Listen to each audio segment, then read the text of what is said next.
to sector strengths like creative industries, life sciences and advanced manufacturing, including our world-leading compound semiconductor cluster. Shannon. Speaker, can I thank the Minister very much for that? Minister, when it comes to creating new jobs in Wales, in wind energy, in sea energy, there are great potential. We in Northern Ireland, and Belfast in particular, have the engineering skills to provide those turbines for that energy. So everybody can gain. Wales get the jobs, but we get the jobs as well in Northern Ireland. Thank you. Minister. Well, Mr Speaker, this government is absolutely committed to economic growth across all parts of the United Kingdom. Can I, first of all, welcome the Leader of the Opposition?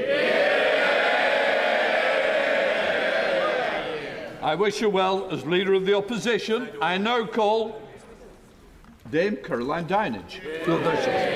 Question number 1, Mr Speaker. Prime Minister.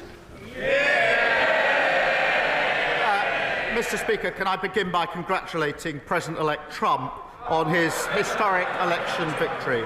As the closest of allies, the UK and US will continue to work together to protect our shared values of freedom and democracy.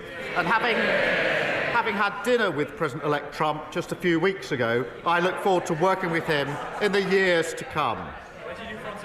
May I also welcome the Leader of the Opposition to her place, my 4th Tory leader in 4.5 years.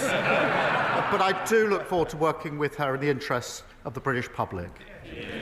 Mr Speaker, this weekend is Remembrance Sunday, and people across the country will come together to pay solemn tribute to those who made the ultimate sacrifice, defending the values and freedoms that we enjoy today. And I'm sure the entire House will join me in paying tribute to them. Mr Speaker, this morning I had meetings with ministerial colleagues and others. In addition to my duties in this House, I shall have further such meetings later today. Dame Caroline. Thank you very much, Mr Speaker. My constituent Susan is going to miss out on her winter fuel allowance this winter because she's just £10 above the pension credit threshold. So as well as losing out on this vital money to keep her house warm, she also doesn't get the £150 warm home discount. She doesn't get the £169 free TV licence or free NHS prescriptions. For the sake of a tenner, Prime Minister, is this fair? Prime Minister. Mr Speaker, we passed a budget which was to fix the foundations of this country and to rebuild our country. And one of the issues we had to confront was the £22 billion black hole that was left by the last government. We've taken the tough decisions. That will stabilise our economy. That means we can commit to the triple lock, and that means that pensioners will be better off seeing the increase in their pension they would have been under the party opposite. Jacob Collier. Thank you, Mr Speaker. Every week I meet hard-working families in Burton and Uttoxeter who are juggling raising their children and their family finances. When they hear the party opposite and its new leader say that maternity pay has gone too far, they are terrified about what this means for them. To ease the worry felt by thousands of hard-working families, can the Prime Minister please commit that he has no plans to change maternity pay or to roll back the hard-won rights of working families? Well, I thank my honourable friend for his question. He's a champion for families in his constituency. My answer is simple, yes. And I don't agree with the Leader of the Opposition when she says that maternity pay is excessive and that it's gone too far. I come to the Leader of the Opposition.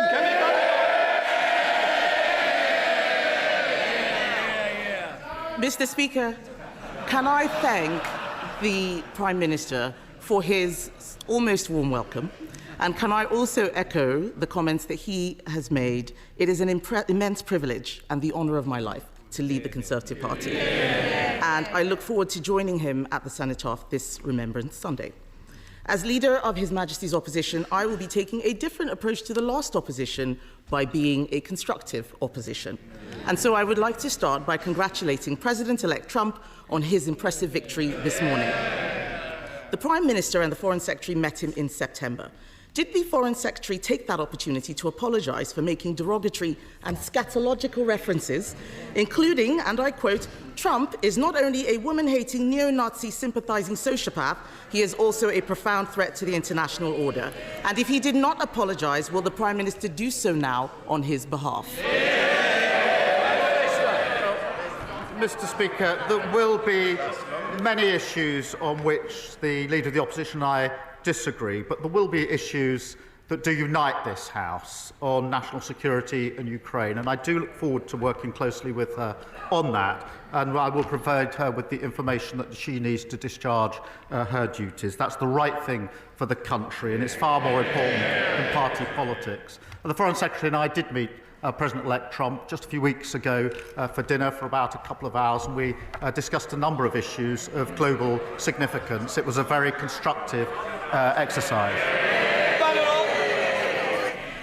Mr. Speaker, the Prime Minister did not distance himself from the remarks made by the Foreign Secretary, and I'm very sure that President Trump will soon be calling to thank him for sending all of those North London Labour activists to campaign for his opponent.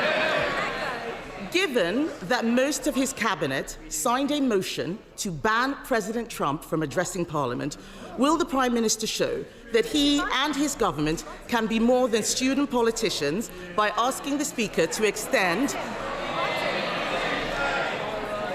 Can they show that they can be more than student politicians? Order. Mr. Perkins, I don't need to anymore. Your voice curries, it's like mine, too loud. Thank you, Mr. Speaker. Will the Prime Minister show that he and his government can be more than student politicians by asking you, Mr. Speaker, to extend an invitation to President Trump to address Parliament on his next visit? Mr. Speaker, the Leader of the Opposition is giving a masterclass on student politics. Seriously, Mr. Speaker, we live in probably a more volatile world than we've lived in for many decades. It is absolutely crucial that we have a strong relationship, that strong special relationship forged in difficult circumstances between the US and the UK. We will continue to work, as we have done in the 4 months in government, on issues of security, our economy and global conflict. Mr. Speaker, he does not answer the questions, just read the lines the officials have prepared for him. It doesn't sound like he wants to invite President-elect Trump to Parliament. He needs to look after the special relationship. The US is our single biggest trade partner. Given the risk of increased tariffs on UK exports, which threaten our manufacturing sector, will the Prime Minister commit now to continue the negotiations on our free trade agreement with the US, which the Biden administration cancelled when they came into office? Prime Minister. Mr. Speaker, of course we will discuss issues of our economy with the President-elect, as we already have done. Economy, security and global conflict are issues of real significance that ought to unite this House. But when it comes to the economy, what we've done with our budget is to fix the foundations after 14 years of return to economic stability. After a £23 million black hole, we've protected the pay slips of working people. We've done the single biggest investment in our country for a generation in the NHS, in schools and homes. We've given a pay rise to the 3 million lowest paid. Now, if she's opposed to that investment or the pay rise for working people, she's a straight talker, as I understand it. Perhaps she should say so. Mr. Speaker, discuss, chat. He has no plans whatsoever. No plans whatsoever for building on the special relationship. He needs to realise that we in this country rely on our single biggest trade partner. President Trump is also right to argue that Europe needs to increase its defence spending. The last Conservative government committed to raising defence spending to 2.5% by 2030. Will the Prime Minister finally match this commitment? Mr. Speaker, there is no more important duty than keeping the people of this country safe. And it was the Labour government that signed the NATO treaty in the first place, and we are strong supporters. We have a strategic defence review. We are committed to 2.5%. Well, I would remind the last time 2.5 was met was under the last Labour government. 14 years, and they never did it once. Last year, the NAO identified a £17 billion black hole in the MOD finances. The former Defence Secretary said the previous government hollowed out the armed forces, and the plan they put forward at the election was pure fantasy. Mr. Speaker, he will not make that commitment. That is very clear. All that he is doing...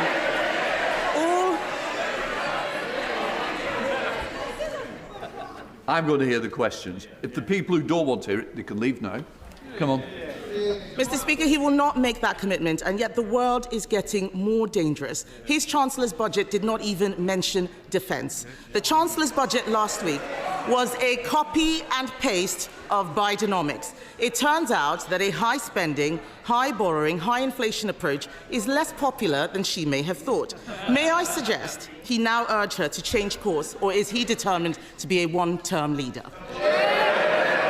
Prime Minister. The one thing I learned as Leader of the Opposition is it's a good idea to listen to what the government is actually saying. I think she just said that defence wasn't mentioned in the budget. It was 7 days ago that it was absolutely clear and central to the budget, as was economic growth. We are fixing the foundations. We're giving a pay rise to millions of people. We're picking up the mess that they left, $22 billion, and a tax rise and a pay rise for working people. And I haven't heard yet her welcome that pay rise for the 3 million lowest paid workers. Does she now welcome it? Does she stick to her previous policy that it's excessive? Mr. Speaker, I was the one who raised the minimum wage last year as Business Secretary. I have a strong record on this, but we need to make sure that we balance the books. His scripted lines are showing that he has not even listened to the budget himself. So I will try a different question. Perhaps he can give something that is unscripted to the people watching. Farmers across the United Kingdom... Mr. Speaker... Order! I don't need any help. Can I just say, if somebody wants to leave, I'll be helping them do that. I'm going to hear the question, and I certainly want to hear the answer as well. So please, let's have some courtesy. Mr. Speaker, we have heard him repeat the lines on the television, fixing the foundations and so on. But what does he say, over and over again, but what does he say to farmers who are facing uncertainty about their futures as a result of the increased taxes announced by the Chancellor? I am very clear that we would reverse Labour's cruel family farms tax. What can he say now to reassure the farming community, who provide security for the whole nation? Prime Minister. I'm happy to help the Leader of the Opposition. If she's going to complain about scripted answers, it's probably best not to read that from a script. What I will say about farmers is this.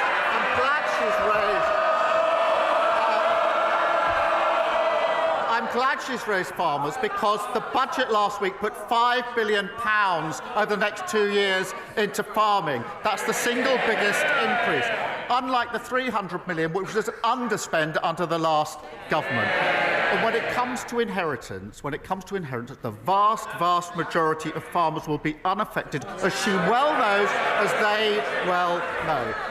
But that budget was about fixing the foundations, fixing the whole $22 billion that they left, and investing in the future of our country, investing in our NHS, investing in our schools, our hospitals and our homes. And I'm proud that that's the investment work. And if they oppose it, they should go out there and tell their constituents they're against that investment in the future of our country. That's the difference. A Labour government taking us forward. They're stuck in the past. Thank you, Mr. Speaker. I'm going to hear Matthew Patrick. Mr. Speaker, Emily left her ex, but the abuse did not stop. He stayed in their home, cancelled the mortgage contributions and destroyed her credit score. Now she cannot even take out a mobile phone contract. Surviving economic abuse in UK finance have made progress tackling this issue, but more has to be done. Will the Prime Minister and his government work with me to introduce new provisions so that we can restore the credit files for survivors of economic abuse like Emily?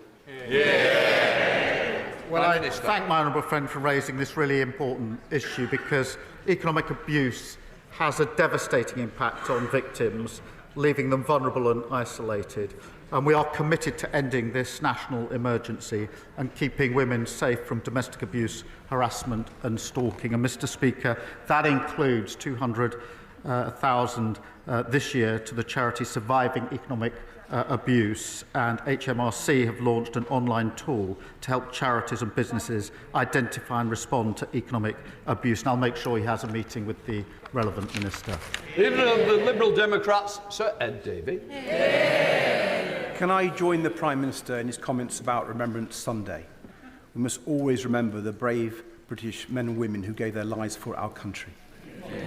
And can I join him in welcoming the Conservative leader to her place? And can I congratulate her on becoming the first black leader of a UK-wide party, a major and historic achievement? Mr. Speaker, President-elect Trump praised Vladimir Putin's invasion of Ukraine. And I quote, he called it genius. He also said he would encourage Russia to do whatever the hell they want to NATO allies.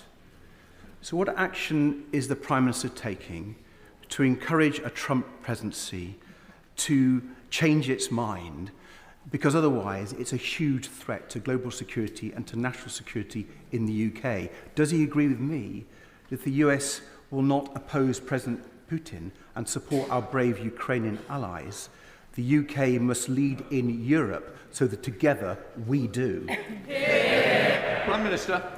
Mr Speaker, I'm very proud that in this House we are united on the question of Ukraine and clear about Russian aggression, and we will continue to do so. I've long taken the view that the only winner, if we are divided in this House, is Putin, and I'm not prepared to let that happen. Our relationship with the US is a strong relationship forged in very difficult circumstances historically. It remains as strong today as it was when it was first forged, and I look forward to working with President-elect Trump to ensure that relationship stays the special relationship. Sir Ed Davey. I'm grateful for the Prime Minister's comments on Ukraine, but Donald Trump has also said that trade wars are good. He calls himself tariff man. People are really worried that Trump trade wars and tariff will damage our economy, damage businesses, and hit the cost of living here in the UK. So, given this, does the Prime Minister recognise that it's more urgent than ever that we support our British economy by getting rid of the damaging trade barriers with Europe put in place by the Conservatives? Prime Minister. Well, Mr Speaker, as he will know, we've put the economy centrepiece to our budget, and we will do everything that we need to do to ensure our economy grows, and that's measured in living standards going up for working people across the country. Thank you. Alex Baker. Thank you, Mr Speaker.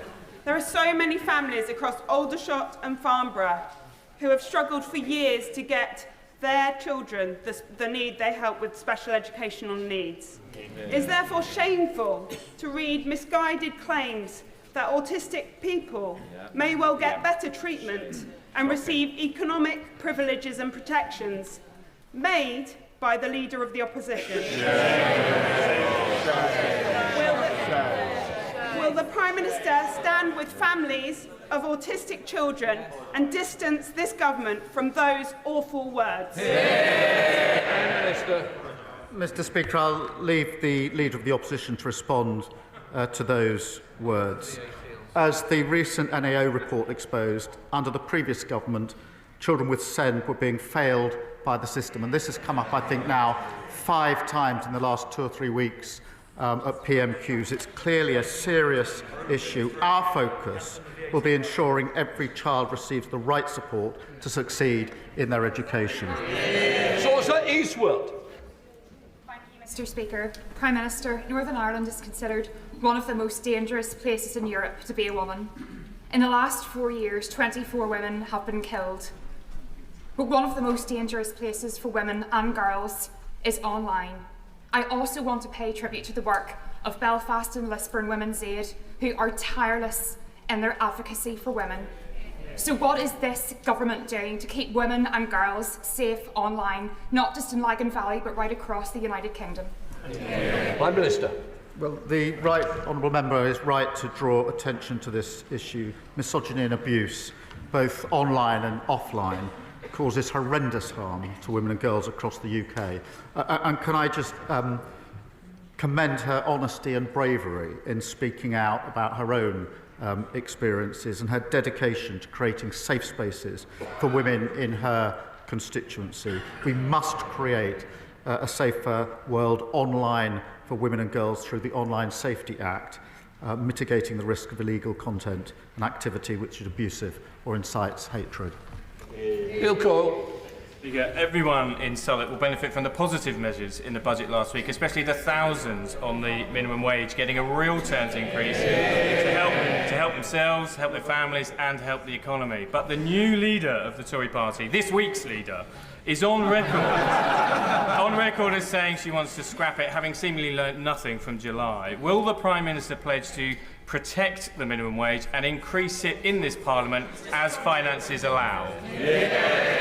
Prime Minister.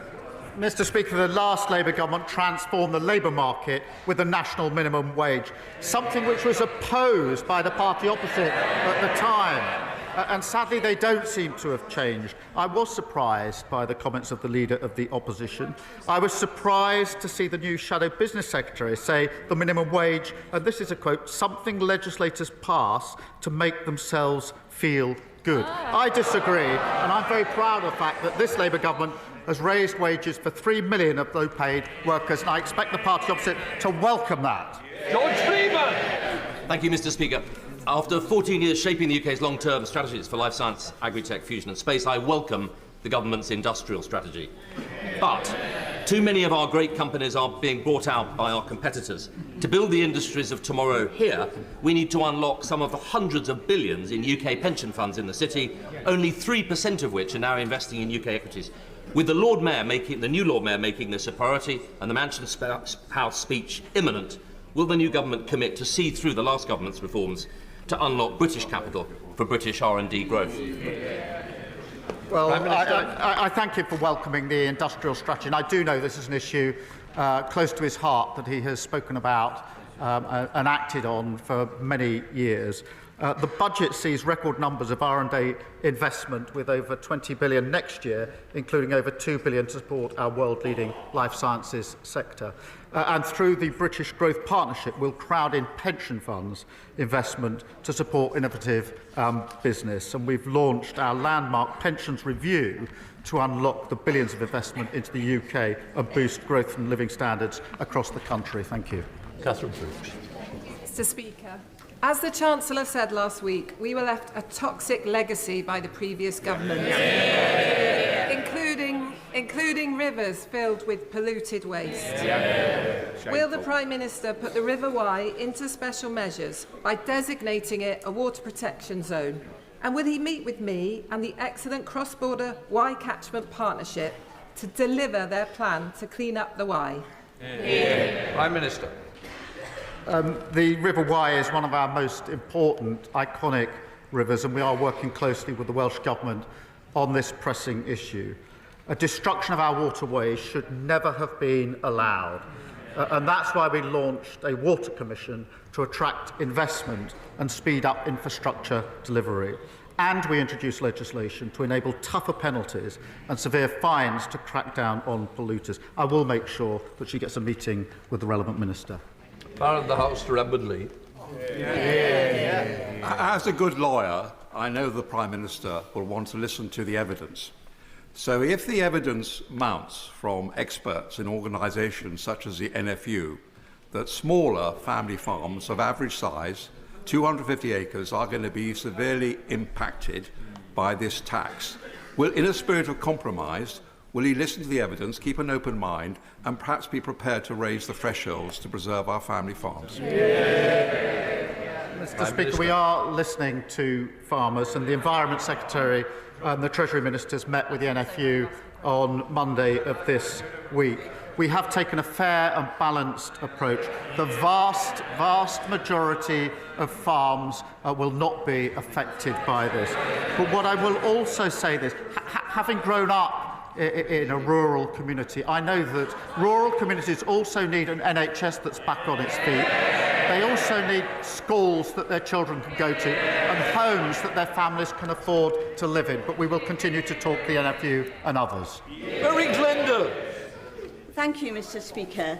This week, the Leader of the Opposition told us that any outrage at suitcases full of wine and karaoke machines in Downing Street, whilst people across the country were told to stay at home, was all overblown. For the people and businesses in my constituency who followed the rules, many of us at great personal cost, this is an insult.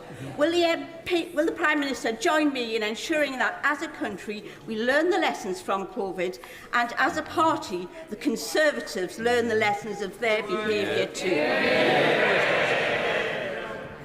Mr. Speaker, across the country people made enormous sacrifices during COVID. They missed weddings, births, deaths. Really important moments in their lives and their families' lives. In doing so, they saved the lives of people they will probably never meet. That was a collective effort, and unfortunately the party opposite who set the rules did not follow them themselves. It was a betrayal of those that did, and I think the Leader of the Opposition was wrong to describe the public anger and upset as overblown. I'm sure she'll want to clarify that at the first opportunity. Cyfarwydd, Glan Horse Nursing Home is in my constituency in Ysmôn. Tell me that the budget changes mean a 10% increase in their cost. That's a staggering £127,500 extra in-year cost. Will the Prime Minister reconsider the rise in the employer's national insurance? Yeah. Prime Minister. Mr. Speaker, what we did in the budget last week was to ensure that no one would face tax rises in their pay slip. We had to deal with the £22 billion black hole, but when we did so, we protected the smallest businesses and charities. We doubled the employment allowance to £10,500.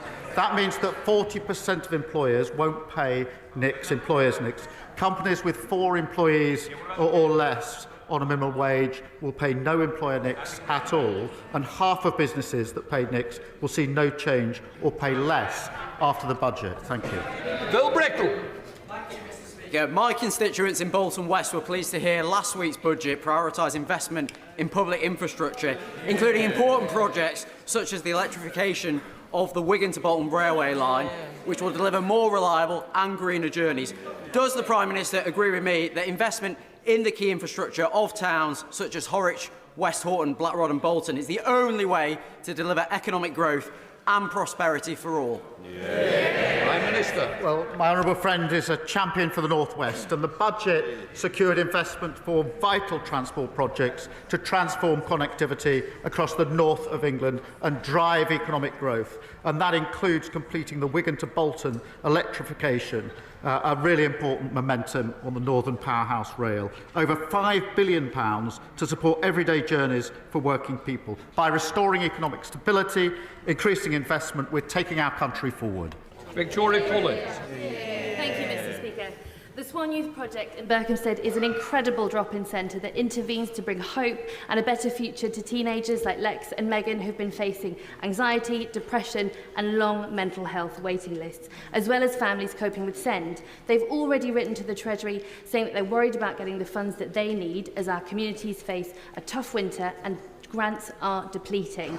Parole, the manager, also assures me that she makes a mean curry and would welcome the Prime Minister. So will the Prime Minister join me to discuss their concerns and ensure that organisations in the third sector like theirs get the support that they need as they work tirelessly for our communities? Yeah. Prime Minister. She'll be pleased now. I've been to Berkhamsted a number of times. We've got very good friends who live there. And I want to pay tribute to the work of the Swan Youth Project, because too many young people, she's cited some, are struggling with mental health. and not receiving the support that they need. And that's why we will recruit an additional 8,500 mental health workers and are introducing reforms to the Mental Health Act, long overdue, and that's happening today. Of course, we will also put more money into SEND, but we also need to look at reforming SEND, something that I think and hope will be supported across this House, and I'll make sure she gets a meeting with the relevant ministers about that. My right honourable friend, the Prime Minister, will know that after 14 years of Tory ideological hostility and cuts, our universities are in financial meltdown. In my own constituency of Norwich South, the University of East Anglia is having to make redundancies, as are many others. Our honourable friend, the Secretary of State for Education, has started to address the problem, but we need a longer-term solution that doesn't simply saddle more debt on our young people. So can my right honourable friend say how we can move to fix the foundations of higher education as we go forward? Prime Minister. I thank him for that question. He's right to raise higher education because we inherited a sector facing severe financial challenges. Universities have suffered real terms decline in their income, and the gap between disadvantaged students and their peers is the highest on record. We've had to take tough decisions to put that on a secure footing, but we are also taking the step of easing the living pressures by increasing the maintenance loans, which is worth £414 extra per year. Thank you, Mr. Speaker. Alex Brooke. Hamilton, former sub-postmistress and constituent of North East Hampshire, has long been campaigning, along with Alan Bates, for compensation following the Horizon Post Office scandal. Can the Prime Minister give an exact time frame in which those who have been waiting over a decade might finally be compensated? I'm grateful to her for raising this important issue because a commitment was made to properly compensate the victims of this scandal. Unfortunately, regrettably, having made that commitment, the party opposite, when in government, didn't allocate any money to that compensation. Her constituents will be pleased to know that we have changed the approach there. We've set out the compensation within the budget, a transparent budget, an accountable budget, and we'll make the payments just as soon as we can. Torkel Crichton. Speaker, may I quickly echo the Prime Minister's sentiments to that other son of Lewis, though I wish I had woken up today in the Isle of Harris. My constituents there face long delays, cancellations and loss of service because of the SNP's incompetent handling of ferry procurement. In last week's budget, the Scottish Government received a record settlement. Can I urge the Prime Minister to tell Scottish ministers to use that to improve public service in Scotland, to invest in the NHS in Hill and Year, to build schools in places like Barra, and to finally fix the ferry fiasco? Prime Minister. Mr. Speaker, last week in the budget we delivered the largest settlement for the Scottish Government in real terms since devolution. That includes £3.4 billion through the Barnett formula, a fuel duty freeze, an increase to the national living wage, benefiting his constituencies and all those across Scotland. And the result of the budget is now clear. The SNP in power in Scotland have the powers, they now have the money, they've got no more excuses. Gonna be ejected. Thank you, Mr. Speaker. Does the Prime Minister really think it is acceptable for a backbench MP to suggest that the Leader of the Opposition represents white supremacy in blackface and is the most prominent member of white supremacy's black collaborator class, with all the race traitor innuendo that carries? And if he doesn't, why hasn't he removed the whip? Prime Minister. No, I don't. John Slinger. Thank you, Mr. Speaker. As a semi-retired violinist and rock musician asking a semi-retired multi-instrumentalist, I feel confident that the Prime Minister shares my belief in the importance of music education. does my right honourable friend agree with me that as we unleash the potential of our country, we must invest in the educational infrastructure of creative arts subjects so that they're accessible to all? And will he visit my constituency to see the great work of the schools there, despite the inheritance we received? Prime Minister. I'm not sure about the description semi-retired, although that may be the wish of the party opposite. But on music, what I do know from personal experience is music, the creatives and art are really important for children and young people in terms of the pleasure it gives them, the knowledge, but the working in groups and the leadership. And that's why we are determined to ensure that they are counted subjects again within the curriculum, which will encourage many more schools to provide it within the curriculum and enrich the futures of children and young people across the country. James Cleverly.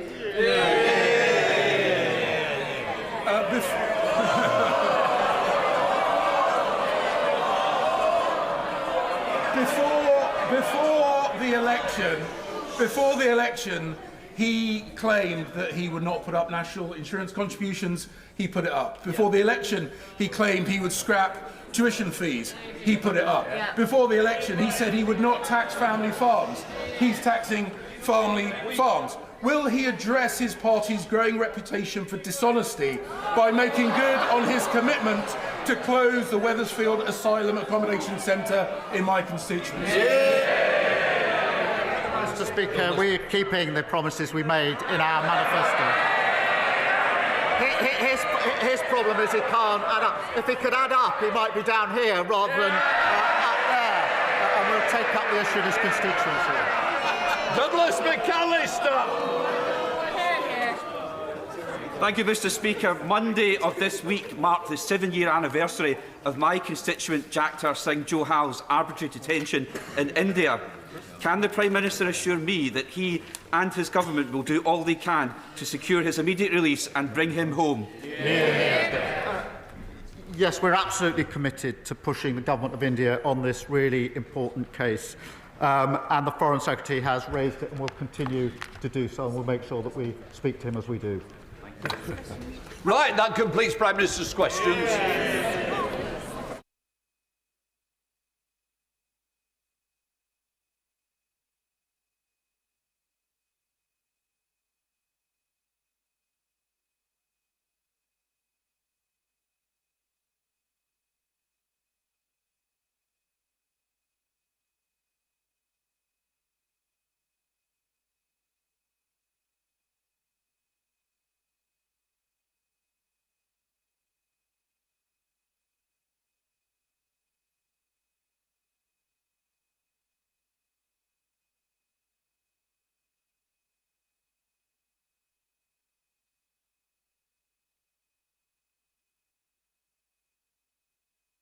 Urgent question, Leader of the House. Is it related to PMQs?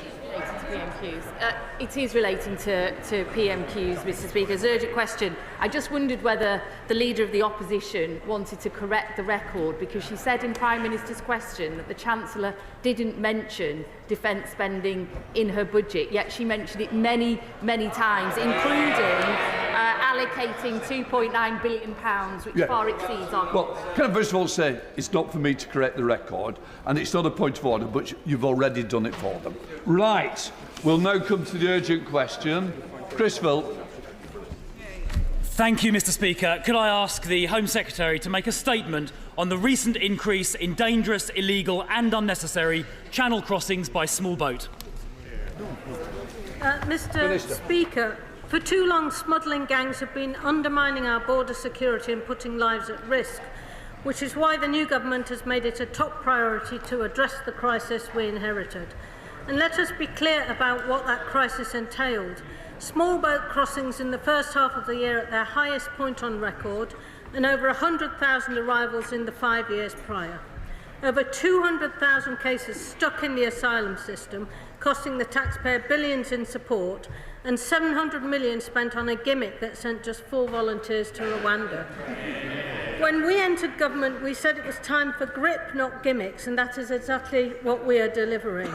Since July, we have established the Border Security Command, headed up by an experienced police chief, Martin Hewitt. In the King's Speech, we set out our intention to bring forward legislation to give the border security system stronger powers to investigate and prosecute organised immigration crime.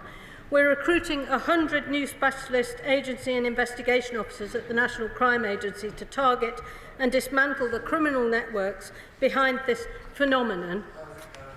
And we have announced an extra £75 million to bolster border security, bringing our investment in the Border Security Command over the next 2 years to £150 million. This government's border security funding boost will go towards a range of enforcement and intelligence activities and capabilities, including covert technology, as well as hundreds of staff and specialist investigators as we crank up the pressure on the smuggling gangs. This is an international problem requiring international solutions. Since the general election, we have intensified cooperation with partners overseas.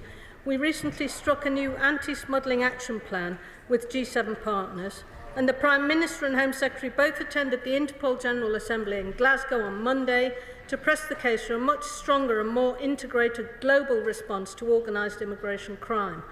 As well as tackling this issue upstream, we've taken action to speed up decision-making and stepped up returns of those with no right to be in this country.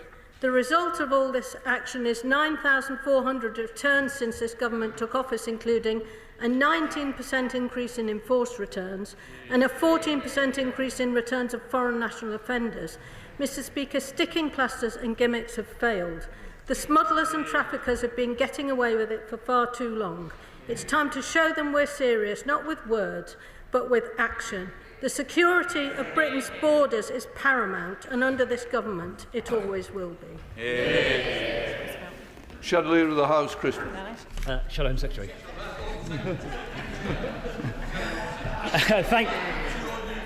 Thank you, Mr. Speaker. Well, I'm afraid the government's actions belie the reality. Since they came to office, 17,520 people have crossed the English Channel, more than twice the number they've removed. That is 1.5 times the number in the previous 4 months, and it is 15% more than the same period last year. In October alone, last month, 5,417 people crossed. That is 3 times higher than last October. And tragically, since this government came to office, 50 people have lost their lives or have gone missing.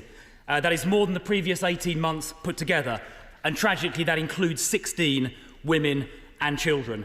Now, this government chose to cancel the Rwanda scheme before it had even started.